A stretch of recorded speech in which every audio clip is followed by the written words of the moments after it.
विद्यार्थी मित्र हो, नमस्कार. इयत्ता 10वीच्या बोर्ड परीक्षेचं वेळापत्रक जाहीर झालेलं आहे. 15 मार्च पासून तुमची लेखी परीक्षा आहे. अजूनही काही विद्यार्थ्यांना असं वाटतंय की परीक्षा होईल की नाही. तर मित्रांनो, हा निर्णय आता पक्का झालेला आहे. 15 तारखेपासून ऑफलाईन म्हणजे लेखी बोर्डाची परीक्षा होणार आहे. त्याच्यामध्ये काहीही बदल होणार नाही. त्यामुळे तुम्ही आता त्या बाबतीमध्ये गांभीर्याने त्या दृष्टीने विचार करण्याची गरज आहे. काय झालंय, कोविड-19 किंवा कोरोनामुळे जवळजवळ 2 वर्ष ह्याच्यामध्ये गेलेली आहेत. इयत्ता 9वीलाही तुम्ही लेखी परीक्षा दिलेली नाही. त्यामुळं 2 वर्षानंतर तुम्ही पहिल्या प्रथम ही लेखी परीक्षा बोर्डाची देणार आहात. कोरोनाची काही पोझिशन तुमच्या मनावर त्याचा इफेक्ट, त्याचा परिणाम झालेला आहे, तो नाकारून आपल्याला चालणार नाही. कोरोनाच्या काळामध्ये बऱ्याचशा कालावधीमध्ये ऑनलाईन माध्यमातून तुम्हाला इयत्ता 10वीचा अभ्यासक्रम शिकवला गेलेला आहे. ज्या विद्यार्थ्यांच्याकडे उत्तम सोय होती त्यांनी ऑनलाईन अभ्यासक्रम शिकलेला आहे. काही विद्यार्थ्यांच्याकडे पुरेशी संधी, पुरेशी साहित्य उपलब्ध नव्हतं, त्याने काही प्रमाणात ऑनलाईन अभ्यासक्रम शिकलेला आहे. काही विद्यार्थ्यांनी अजिबात ऑनलाईन अभ्यासक्रम शिकलेला नाही. अशा 3 कॅटेगरीमध्ये ह्या ऑनलाईनची परिस्थिती आहे. बराचसा अभ्यासक्रम आपण ऑफलाईन पण शाळेमध्ये येऊन पण शिकलेलो आहोत. पण या कोरोनामुळे तुमच्या मनावर काही परिणाम झालेला आहे. काही विद्यार्थी असं म्हणतात की या 2 वर्षामध्ये मी नेहमी मोबाईलच्या मदतीने स्क्रीनशॉट घेत होतो, त्यामुळे मी लेखनच केलेलं नाही, मी वाचनच केलेलं नाही. लेखनाची क्षमता आपली कमी झालेली असण्याची शक्यता नाकारता येत नाही. वाचनही आपलं कमी झालेलं आहे. एकूणच अभ्यासाविषयीचा कंटाळा, अभ्यासाविषयीची नावड, अभ्यासाविषयीची नकारात्मकता आपल्या मनामध्ये कोरोनामुळे निर्माण झालेली आहे किंवा असण्याची शक्यता आहे. कोरोनामुळे काय काय झालेलं आहे, काही कॉन्सेप्ट, काही संबोध तुम्हाला उत्तम समजलेले नसतील. पुरेशी रिव्हिजन तुम्हाला करता आलेली नाही. शिक्षकांचा आणि तुमचा संवाद कमीत कमी झालेला आहे. क्लासेसही बंद होते. आपला अभ्यास कमी झालेला आहे का काय हेही मला माहिती नाही. पण मित्रांनो, आपण जर कोरोनाचा भाव करून बसलो, आपण जर कोरोनाचा न्यूनगंड मनामध्ये निर्माण केला, कोरोनाची भीती आपण घेतली आणि परीक्षेची भीती घेतली, तर ही परीक्षा आपल्याला अवघड जाईल. त्यामुळं पहिली महत्वाची सूचना तुम्हाला सांगतो की परीक्षेची भीती अजिबात घेऊ नका. जो अभ्यास तुमचा झालेला आहे, जो अभ्यास तुम्ही केलेला आहे, जो अभ्यास तुम्हाला समजलेला आहे, तेवढ्यावर सुद्धा ही परीक्षा उत्तम पद्धतीने तुम्हाला देता येणार आहे. त्याला आपण परीक्षेची मानसिकता म्हणतो की परीक्षेविषयी माझ्या मनामध्ये भीती अजिबात नाही. परीक्षा मी अत्यंत आनंदाने सामोरे जाणार आहे परीक्षेला, आणि प्रत्येक विषयाचा अभ्यासक्रम मी केलेला आहे, प्रत्येक विषयाचा अभ्यास मी केलेला आहे. प्रत्येक विषय, एक फक्त गणित सोडलं तर बाकीचे सर्व विषय वाचून समजणार नाहीत. त्यामुळं मला परीक्षेची भीती वाटत नाहीये. पहिला तुमच्या मनामध्ये तुम्ही परीक्षेविषयी सकारात्मकता ठेवा, त्यामुळे तुम्हाला परीक्षेची काही काळजी करण्याचं कारण नाही. मी नेहमी एक विधान वापरत असतो की 10वीच्या परीक्षेमध्ये उत्तम यश मिळवायचं असेल, 10वीच्या परीक्षेमध्ये उत्तम मार्क मिळवायचे असतील, 10वीच्या परीक्षेमध्ये 80%च्या वर गुण मिळवायचे असतील तर बुद्धिमत्ता लागत नाही. काही मुलांना असं वाटतं की हुशार पोरांचं ती काम आहे, आपलं नाही. चूक आहे. बुद्धिमत्ता 10वीच्या परीक्षेला लागत नाही. 10वीच्या परीक्षेला लागतात कष्ट, अभ्यास आणि प्रयत्न. कष्ट करा, प्रयत्न करा, अभ्यास करा, 80%च्या पुढे मार्क मिळतील. हा भाग या बाबतीमध्ये अत्यंत महत्वाचा आहे. बुद्धिमत्ता थोडी लागते. पण मी प्रयत्नच केला नाही, मी अभ्यास केला नाही, कसे मार्क पडणार? नाही पडणार.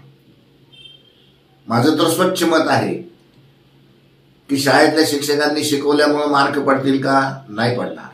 क्लासवाल्यांनी शिकून मार्क पडतील का? नाही पडणार. मी जर स्वतः अभ्यास केला, मी जर स्वतः प्रयत्न केले तर मार्क पडणार आहेत. त्यामुळे अजूनही तुमच्याकडं 1 महिना कालावधी आहे. 1 महिना काही कमी नाहीये. माझ्या दृष्टिकोनातून विचार केला तुम्ही तर हा 1 महिन्याचा कालावधी आहे ना, तोच तुमच्या दृष्टीने सर्वात महत्वाचा आहे. आतापर्यंतच वर्ष गेलं असेल, जाऊ दे, पण या शेवटच्या महिन्यामध्ये काय काय करता येईल त्याचा विचार करणं, त्या दृष्टिकोनातून अत्यंत महत्वाचा हा महिना, सव्वा महिन्याचा कालावधी आहे. आणि नेमकं याच कालावधीमध्ये तुम्ही काय करावं, तुम्ही कशी उजळणी करावी, कशी तयारी करावी, परीक्षा कशी समजून घ्यावी, यासाठी माझं पुणे सुंदर पुणे या कल्पनेतनं आम्ही तुम्हाला प्रत्येक विषयाची व्याख्यानमाला आयोजित केलेली आहे. प्रत्येक विषयाची तुम्हाला उत्तम पद्धतीने तो विषय कसा परीक्षेमध्ये सोडवता येईल त्या दृष्टिकोनातून वेगवेगळ्या शाळेतल्या तज्ञ अनुभवी शिक्षकांचं मार्गदर्शन तुम्हाला माझं पुणे सुंदर पुणे या माध्यमातून मिळणार आहे. तुम्ही फक्त हे सर्व व्याख्यान व्यवस्थित ऐकून त्याप्रमाणे शेवटच्या महिन्यामध्ये कृती केली तर तुम्ही परीक्षेला आनंदाने सामोरं जाणार आहात. तुम्ही परीक्षेला उत्तम पद्धतीने सामोरं जाणार आहात.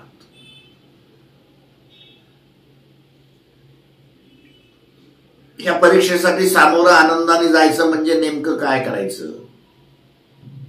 तर मी नेहमी असं म्हणतो की कुठल्याही गोष्टीमध्ये तुम्हाला आनंद मिळवायचा असेल तर ती गोष्ट प्रथम समजून घेतली पाहिजे. 10वीच्या बाबतीमध्ये हेच मी तुम्हाला सांगणार आहे की 10वीच्या परीक्षेचं स्वरूप समजून घ्या. 10वीच्या परीक्षेसाठी कृतीपत्रिका असतात. आता प्रश्नपत्रिका हा शब्द वापरत नाहीत, आता कृतीपत्रिका शब्द वापरतात. मराठी विषयाची प्रश्नपत्रिका त्याऐवजी मराठी विषयाची कृतीपत्रिका, गणिताची कृतीपत्रिका. तर कृतीपत्रिका समजून घ्या. या शेवटच्या महिन्यामध्ये काय करायचं असतं, या शेवटच्या महिन्यामध्ये प्रत्येक विषयाची कृतीपत्रिका समजून घ्या. कुठे आहेत त्या कृतीपत्रिका? त्या कृतीपत्रिका शासनाने तुम्हाला ऑनलाईनच्या माध्यमामधनं शासनाने तुम्हाला त्यांच्या साईटवर त्या कृतीपत्रिका मोफत वितरित केलेल्या आहेत. त्याला कुठलंही मूल्य नाहीये, त्याला कुठलीही किंमत नाहीये. त्या कृतीपत्रिका पहिल्या प्रथम लोड करून घ्या, त्या कृतीपत्रिकाचं प्रिंटआउट काढून घ्या आणि त्या कृतीपत्रिकेचा अभ्यास करा. समजा भाषा विषयांची कृतीपत्रिका आहे तर भाषा विषयामध्ये पठित उतारा आहे, अपठित उतारा आहे. इंग्रजी घेतलं तुम्ही तर सीन पॅसेज आहे, अनसीन पॅसेज आहे. समजून घ्या ना, पठित उतारा म्हणजे काय, अपठित उतारा म्हणजे काय, कवितेचं रसग्रहण म्हणजे काय, स्थूल वाचन म्हणजे काय, ग्रामरचे कोणकोणते टॉपिक्स आहेत, त्यानंतर उपयोजित लेखन म्हणजे काय. उपयोजित लेखनामध्ये बातमी लेखन आहे, जाहिरात लेखन आहे, सारांश लेखन आहे, प्रसंग लेखन आहे, पत्र लेखन आहे, निबंध लेखन आहे. या सगळ्या गोष्टी समजून घ्या ना. किंवा प्रत्येक प्रश्नाला किती मार्क आहेत हे समजून घ्या. त्या मार्कानुसार तुमच्या उत्तराची मांडणी पाहिजे, त्या मार्कानुसार उत्तरामधले मुद्दे पाहिजेत, त्या मार्कानुसार उत्तरामधली किती मांडायचंय ते तुम्हाला कळलं पाहिजे. त्याला म्हणतात समजून घेणे. ज्याला कृतीपत्रिका उत्तम समजलेली आहे त्याला उत्तर पत्रिका मांडता येईल. तुम्ही भाषा विषयांच्या या कृतीपत्रिका समजून घेतल्या तर भाषा विषयाला तुम्हाला भरपूर मार्क पडतील. 30 पोझिशन आहे गणिताची. गणितामध्ये नेमके आता गणितामध्ये त्यांनी काही प्रश्न असे दिलेले आहेत की तुम्हाला कृती करायची आहे. म्हणजे पूर्वी कसं अख्खं गणित द्यायचे आणि तो गणित सोडवा म्हणायचे. आता गणित सोडवून देणार आहेत आणि त्याच्यामध्ये गाळलेल्या जागा टाकणार आहेत. तुम्ही ते समजून घ्या की गाळलेल्या जागा कशा भरायच्या गणितातल्या. त्यानंतर गणितामध्ये हॉट्स प्रश्न असतात, हायर ऑर्डर थिंकिंग स्किल, काठिण्य पातळी असलेले प्रश्न. हॉट्स प्रश्न म्हणजे काय, 2-2, 3-3 संबोध एकत्र करून जो प्रश्न तयार करतात त्याला आपण हॉट्स प्रश्न म्हणतो. समजा तुमच्या गणितामध्ये एक सामायिक समीकरण आहे, वर्ग समीकरण आहे. मग एक सामायिक समीकरण, वर्ग समीकरण या दोन्हीचा मिळून एक प्रश्न तयार केला तो झाला हॉट्स प्रश्न. किंवा भूमितीमध्ये पायथागोरसचं प्रमेय आहे, किंवा त्रिकोणमिती आहे, महत्वमापन आहे. हे तिन्ही टॉपिक एकत्र केले आणि जो प्रश्न तयार केला तो झाला हॉट्स क्वेश्चन. हे समजून घ्या हॉट्स प्रश्न म्हणजे काय. गणितामध्ये आता सृजनात्मक प्रश्न आलेला आहे. म्हणजे तुम्ही विचार करायचा आणि तो प्रश्न समजून घेऊन मग त्या प्रश्नाचं उत्तर लिहायचं. त्याला आपण उपयोजन म्हणतो, त्याला आपण इंग्लिशमध्ये ऍप्लिकेशन लेवल म्हणतात. गणितातला प्रत्येक प्रश्न समजून घ्या की तो कसा सोडवायचा आहे. विज्ञान 1 आणि 2 ची पोझिशन 30 आहे. विज्ञान 1 आणि 2 मध्ये 4 प्रश्न आहेत. त्या 4 प्रश्नांपैकी प्रश्न तिसरा अत्यंत महत्वाचा आहे. त्या प्रश्न तिसऱ्यामध्ये आकृती दिलेली असती आणि त्या आकृतीवर 3-3 प्रश्न विचारतात. त्याला 3-3 मार्क असतात. अशी जवळजवळ 15 मार्क आहेत. गणित हे विज्ञान 1 मध्ये 15 मार्क, विज्ञान 2 मध्ये 15 मार्क.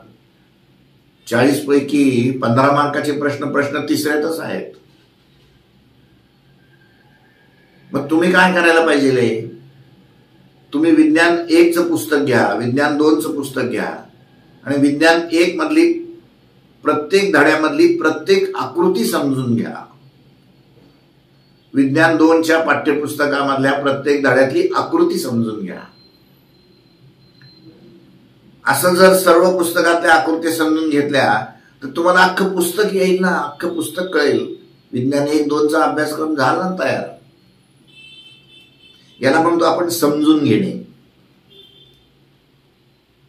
ही समजून घेण्याची पद्धत महत्वाची आहे. इतिहासाची कृतीपत्रिका आहे तर इतिहासाच्या कृतीपत्रिकेमध्ये आता चुकीची जोडी ओळखा आणि ती चुकीची का आहे ते लिहा. लहानपणापासून तुम्ही बरोबर जोड्या लावलेल्या आहे, आता तुम्हाला चुकीची जोडी ओळखायची. किंवा इतिहासामध्ये असा एक प्रश्न असतो, 2-3च ओळी देतात, पॅसेज 2-3 ओळीचा उतारा देतात आणि त्याच्यावरून त्याच्यातला ऐतिहासिक दृष्टिकोन कोणता आहे ते समजून सांगा. मग ऐतिहासिक दृष्टिकोन म्हणजे काय हे तुम्ही समजून घेणं, त्याला म्हणतात कृतीपत्रिकेचा अभ्यास. भूगोलाची कृतीपत्रिका आहे. भूगोलाच्या कृतीपत्रिकेमध्ये 8 मार्क नकाशाला आहेत आणि 8 मार्क आलेखाला आहेत. पण नकाशा वाचन आहे, नकाशा भरणं आहे, नकाशावरून प्रश्नांची उत्तरं लिहिणं आहे, आलेख आहे, आलेख समजून घ्यायचा आहे, आलेखावरून विचारलेल्या प्रश्नांची उत्तरं लिहायची, काही वेळेला आलेख काढावा लागेल. माझ्यासारखा विद्यार्थी काय करेल तर भूगोलाच्या पुस्तकामधनं जे जे नकाशे आहेत, जे जे आलेख आहेत त्याचा अभ्यास करेल.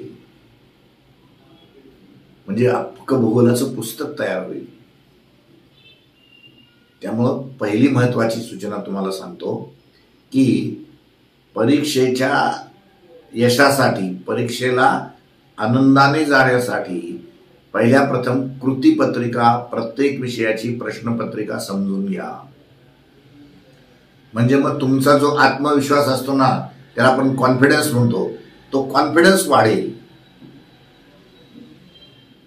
परीक्षेत गेल्यानंतर कृतीपत्रिका बघितली की तुम्हाला लगेच कळेल, अरे यातले प्रत्येक प्रश्न आपल्याला माहिती आहे, प्रत्येक प्रश्न आपल्याला कळलेला आहे, काय सोडवायचे, किती उत्तर लिहायचे, किती नाही. त्या शेवटच्या महिन्यामध्ये हे काम करायचं आहे.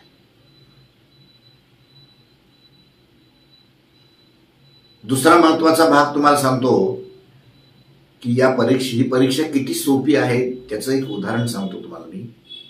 मित्रांनो, SSC बोर्डाच्या प्रत्येक विषयाच्या प्रश्नपत्रिकेमध्ये बोर्डाने लिखित नाही पण अलिखित स्वरूपाचा नियम आहे. तो असा आहे की प्रत्येक विषयाच्या प्रश्नपत्रिकेमध्ये 80% प्रश्न हे पाठ्यपुस्तकामध्ये धडा संपल्यानंतर जे स्वाध्याय दिलेले आहेत त्या स्वाध्यायातले प्रश्नपत्रिकेत विचारतात.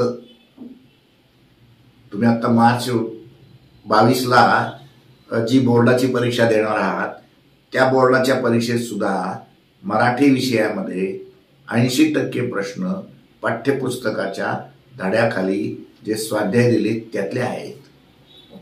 गणित 1, गणित 2, विज्ञान 1, विज्ञान 2, इतिहास, भूगोल या सर्व विषयांच्या प्रश्नपत्रिकेमध्ये 80% प्रश्न स्वाध्यायातले आहेत.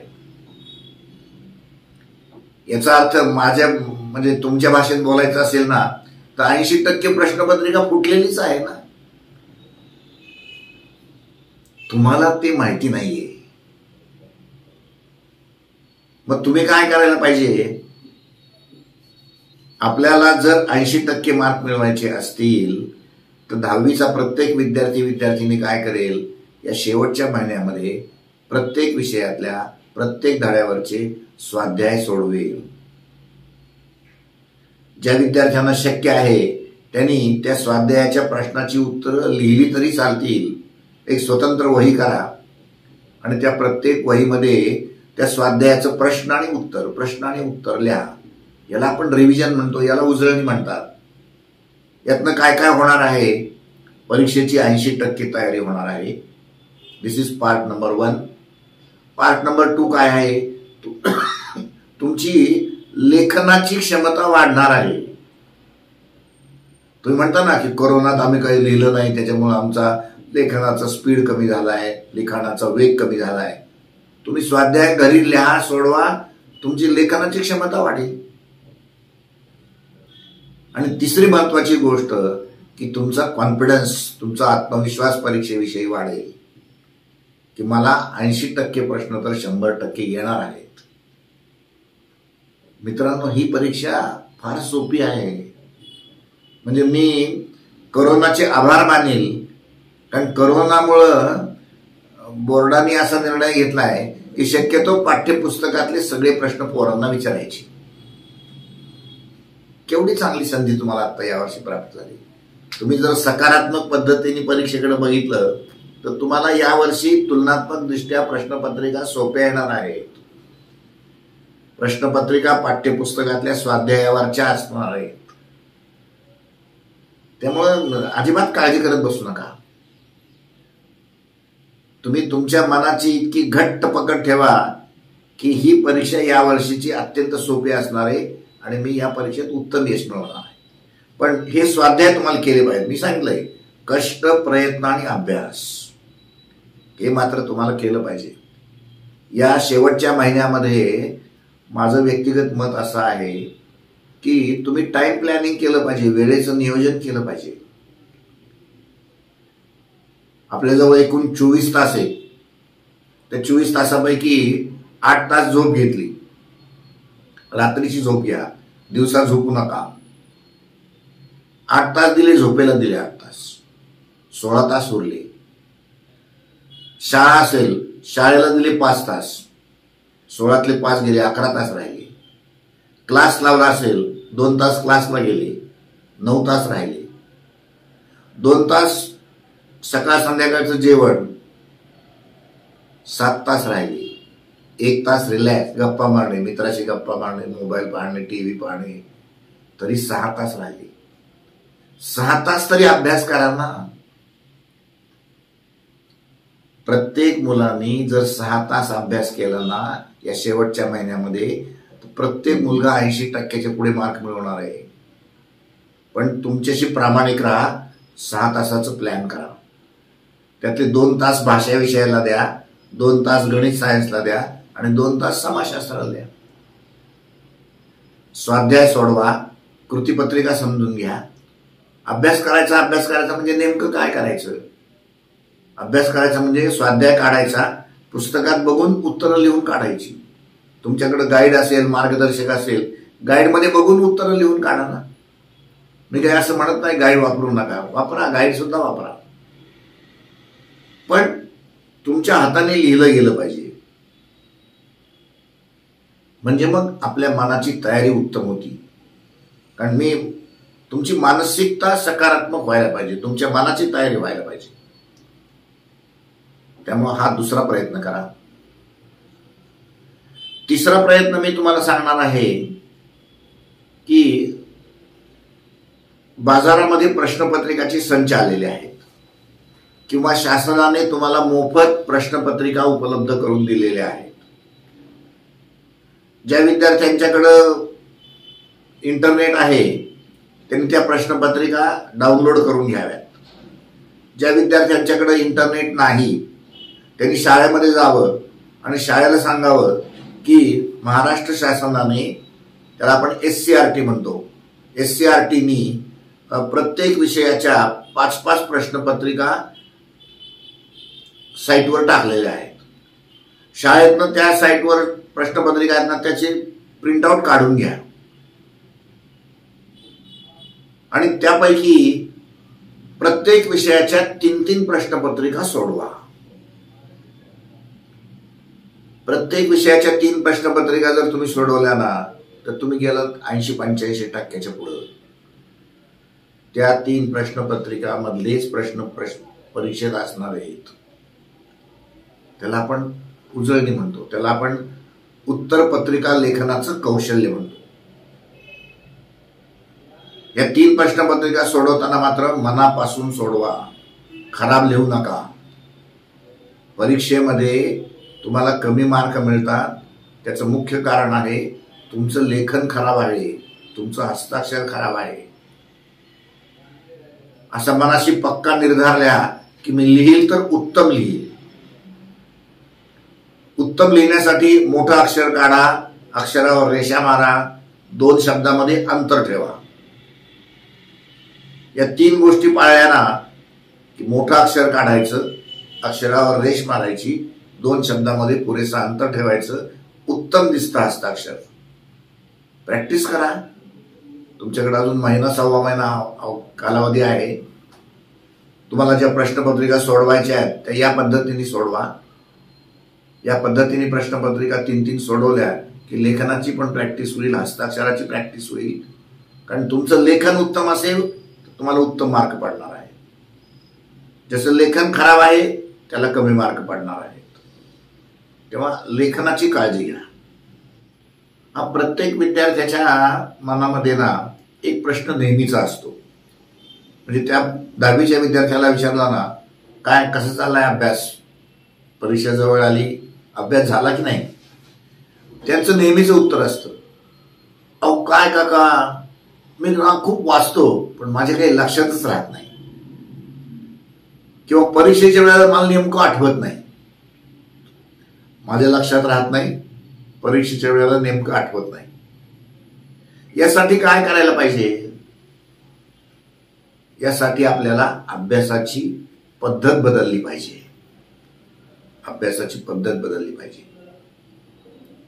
कशासाठी? आपल्याला माहिती की उत्तम पद्धतीने वाचन केलं तर आपल्याला लक्षात राहण्याचं प्रमाण कमी आहे. म्हणजे 2 शब्द आहेत पहा. एक शब्द आहे वाचन आणि दुसरा शब्द आहे आकलनासहित वाचन. तुम्ही नेहमी वाचता, पण काय असतं, मुलगा वाचत असतो पण त्याचं वाचन करत असताना त्याचं लक्ष पूर्णपणे वाचनात असतंच असं नाही. काही काही मुलांचं लक्ष आईनी स्वयंपाकघरात खायला काय केलेलं आहे इकडं लक्ष असतं आणि मुलगा वाचत असतो. मुलींचं वेगळं आहे. मुलींच्या डोक्यात सगळ्या टीव्ही सिरियल असतात. आता तिचं पुढं काय होईल आणि ती बिचारी इकडे वाचत असते. फॉस्फरसचे उपयोग, फॉस्फरसचे वैशिष्ट्य, फॉस्फरसचे गुणधर्म, पण डोक्यात असते टीव्ही सिरियल. याला आपण नुसतं वाचन म्हणतो. यांनी लक्षात राहत नाही. मग लक्षात राहायसाठी काय करायला पाहिजे? तर लक्षात राहायसाठी आकलनासहित वाचन ही वाचनाची पद्धत स्वीकारली पाहिजे.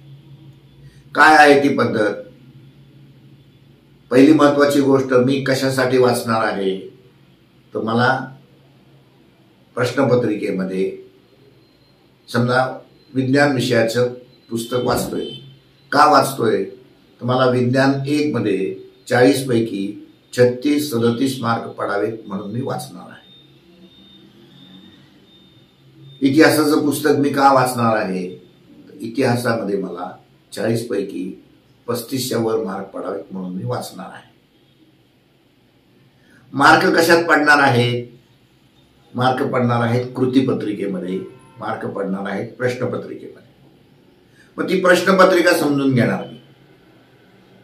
नुसती प्रश्नपत्रिका समजून घेणार नाही. मी प्रश्नपत्रिकेतल्या प्रत्येक प्रश्नातल्या उपप्रश्नाचं कोडिंग करणार, संक्षिप्त रूप देणार. कोडिंग करणं किंवा संक्षिप्त रूप देणं म्हणजे काय? आपण एक सायन्स विज्ञानच्या कृतीपत्रिकेवरून समजून घेऊ.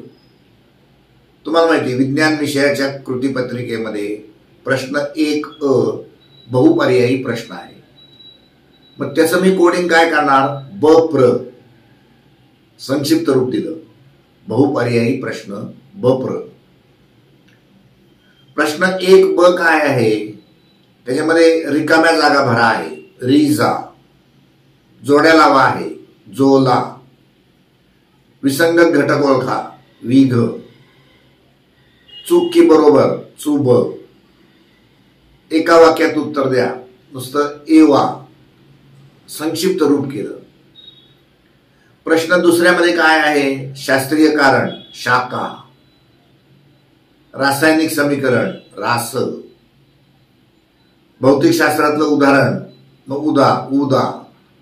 आकृती, आ नुसतं. लघुत्तरी प्रश्न, ल-प्र. पुढचा प्रश्न शॉर्ट नोट म्हणजे टिपा लिहा, टी-ला. त्याच्या पुढे प्रश्न दीर्घोत्तरी प्रश्न, दी-प्र.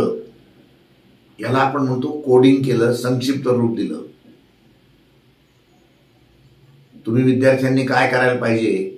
प्रत्येक विषयाच्या कृतीपत्रिकेतल्या प्रत्येक प्रश्नाला संक्षिप्त रूप द्या. कशासाठी संक्षिप्त रूप देणार मी? तर मी पुस्तक वाचताना या संक्षिप्त रूपाचा वापर करणार आहे. समजा मी विज्ञान 1चं पुस्तक वाचायला सुरुवात केली, मूलद्रव्यांची शाळा हा पहिला धडा काढला.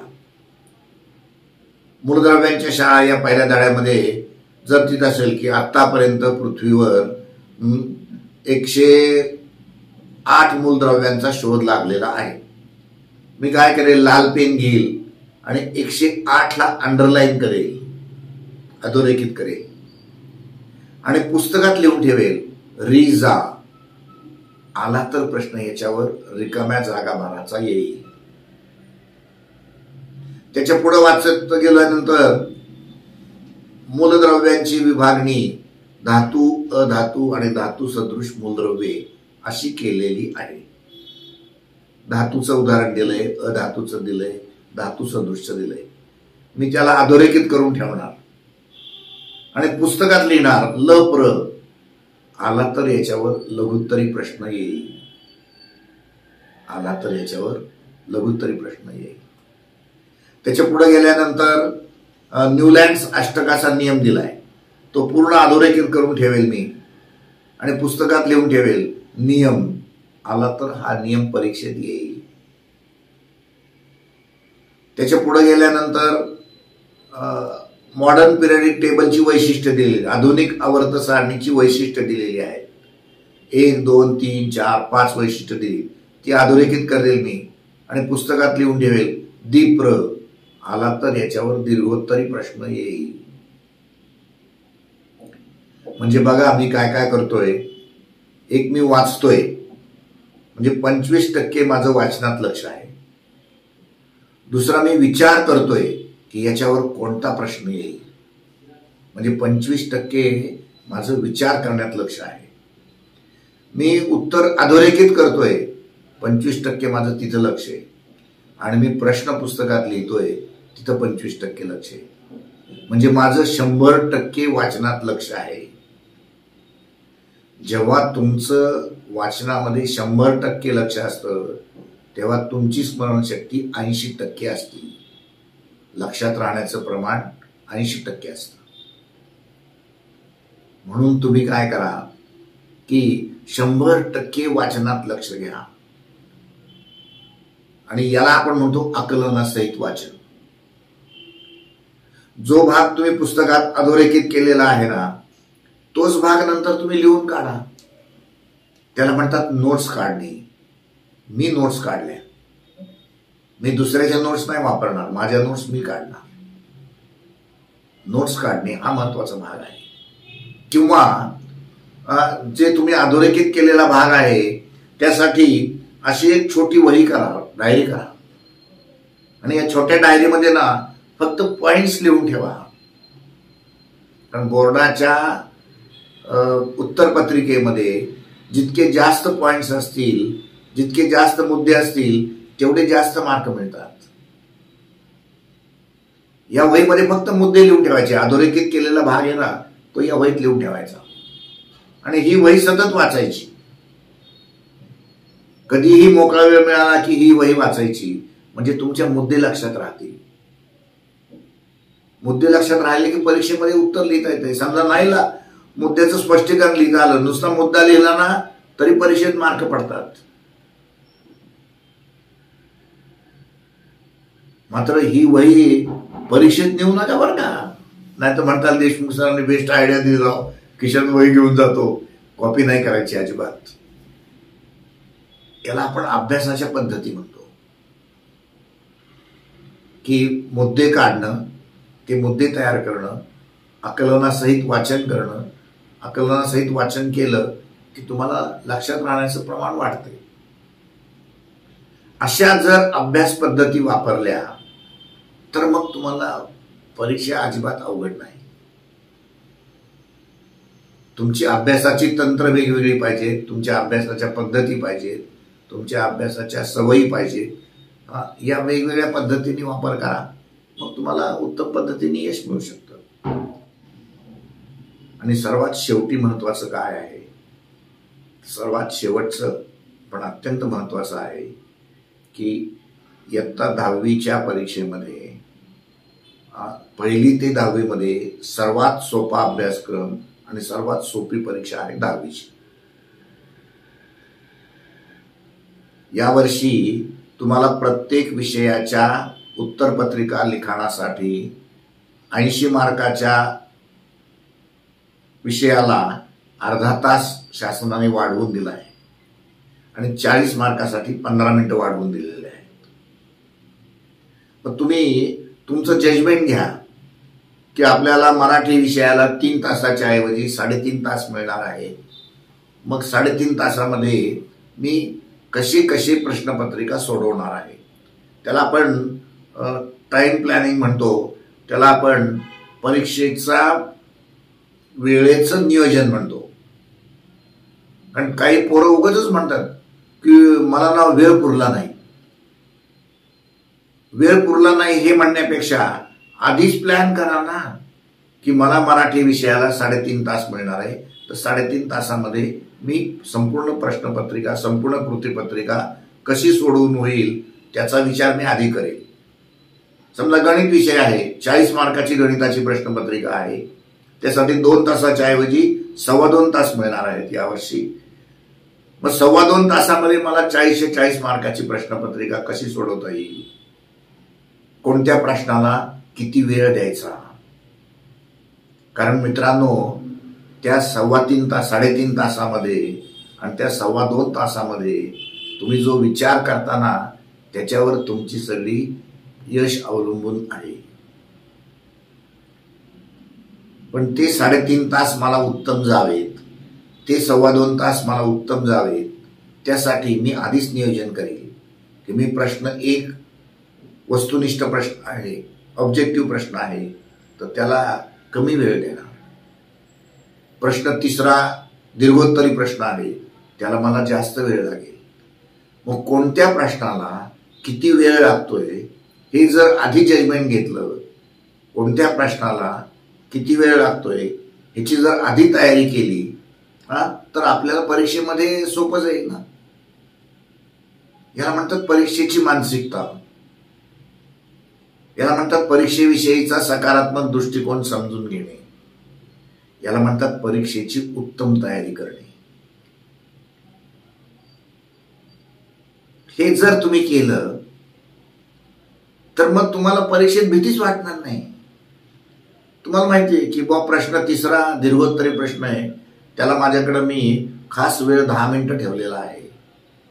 प्रश्न 1 आहे, वस्तुनिष्ठ प्रश्न आहे, त्याला मी खास कमीत कमी वेळ ठेवलेला आहे. हे सगळं जे आहे ते महत्वाचं आहे.